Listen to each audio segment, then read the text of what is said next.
বারাসাতের একরত্তি ডালিয়া হায়দ্রাবাদে আন্তর্জাতিক যোগা প্রতিযোগিতায় প্রথম। বারাসাতের রেলপার বস্তির টিনের চালের ফাঁকা দিয়ে তক্তপোষে শুয়ে রাতের আকাশের তারা দেখতে দেখতে কখন যে নিজেই যোগাব্যায়ামের তারকা হয়ে উঠল তা বুঝে উঠতে পারছেন না খুদে মেয়ে ডালিয়া বর। বাবা পেশায় রাজমিস্ত্রি, মা ঘরে বসে সেলাই মেশিনে কাপড় সেলাইয়ের কাজ করেন। অভাবের সংসারে একমাত্র মেয়ে ডালিয়া বরকে দুটি বেসরকারি ব্যাংক থেকে 70,000 টাকার ঋণ নিয়ে একরত্তি মেয়েকে হায়দ্রাবাদে আন্তর্জাতিক যোগা প্রতিযোগিতায় পাঠিয়েছিলেন। ডালিয়া বর সেখানে সাফল্য লাভ করেছে এবং প্রথম স্থান অধিকার করেছে শিশুদের যোগাসন প্রতিযোগিতায়। বড় হয়ে ডালিয়া জাতীয় স্তরে এবং আন্তর্জাতিক স্তরে যোগাসন প্রতিযোগিতায় অংশ নিতে চায়। মেয়েকে ভালো খাওয়া পড়া দিতে পারেন না তার গরিব বাবা মা। ভালো আর্থিক সঙ্গতি থাকলে পারলে আরো ভালো জায়গায় আরো ভালো যোগাসনের প্রশিক্ষণ দিতে পারত। ভালো লাগছে।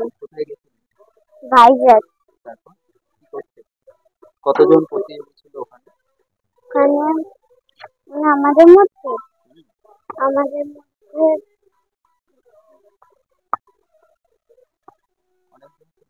হ্যাঁ।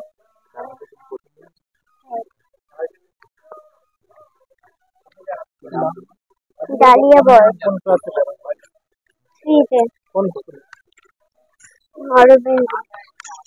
তোমার যোগা ভালো লাগে?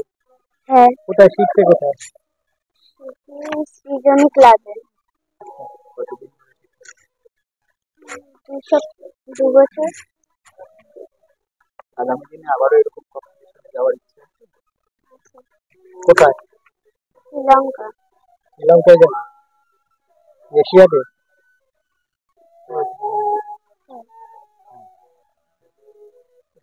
তোমার নাম? ডালিয়া।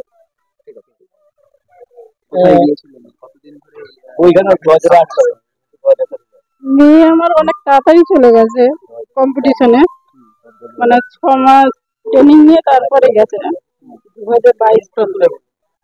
আর ওনার স্যার বললো যে উনি সব থেকে মানে তাড়াতাড়ি গেছে কম্পিটিশনে, এত তাড়াতাড়ি কোনো বাচ্চা যায় না, যেহেতু ওর ফিগারটা অন্যরকম, তার জন্য সব জায়গায় উনি যাচ্ছে।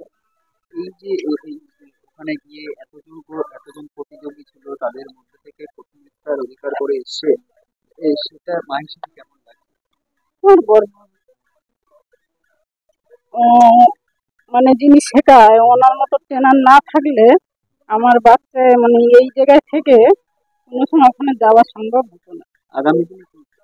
আগামী দিনে আরো বড় হতেই চাই, কিন্তু আমি জানি না আমি নিয়ে যেতে পারবো কিনা। কেন? আমার সেই সামর্থ্য নেই। কি করেন আপনি? আমি মেশিন চালাই, রাজমিস্ত্রি। সরকারের কাছে কিছু দাবি আছে? দাবি তো আছে, কি দাবি? যদি এই বাচ্চাটা সাহায্য করতে পারে তাহলে হয়তো আগামী দিনে বড় জায়গায় যেতে পারে। আমার সামর্থ্য নেই। আমি গিয়েছিলাম, লোন তুলেই গিয়েছিলাম। আমি বন্ধন থেকে নিয়েছি, জীবন থেকে নিয়ে একটা 50,000, একটা 30,000।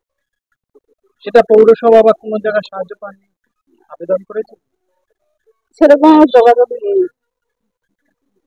আগামী দিনে কি মেয়েকে আরো উঁচু কোনো জায়গায় এশিয়াড বা অলিম্পিকে এরকম পাঠানোর ইচ্ছা? যদি সুযোগ পাই তো যাবো, সুযোগ না পেলে যেতে পারবো না, আমার সামর্থ্য নেই। আপনি নিজে কোনোদিন খেলাধুলা করেছেন? না, আমি এটা ভাবিনি। তবে হ্যাঁ, এই জগতে নিয়ে এসছে এনার কাছে, আমি একজনের কাছে পড়তে দিতাম ওনারে, সে হচ্ছে বিজয়া ঘরে, ওনার হাত ধরেই গেছি সিজনিতে। আমি ওনারও ধন্যবাদ জানাই, উনি না থাকলে সিজনির মুখ আমি দেখতে পেতাম না। আর এই অবধি অরূপ সরকার না থাকলে আমার মেয়ে এতদূর যেতে পারতো না। অরূপ সরকার ওনার ট্রেনার। আপনার স্বামীর নাম? রবিশঙ্কর বর। আপনার নাম? মিতা বর।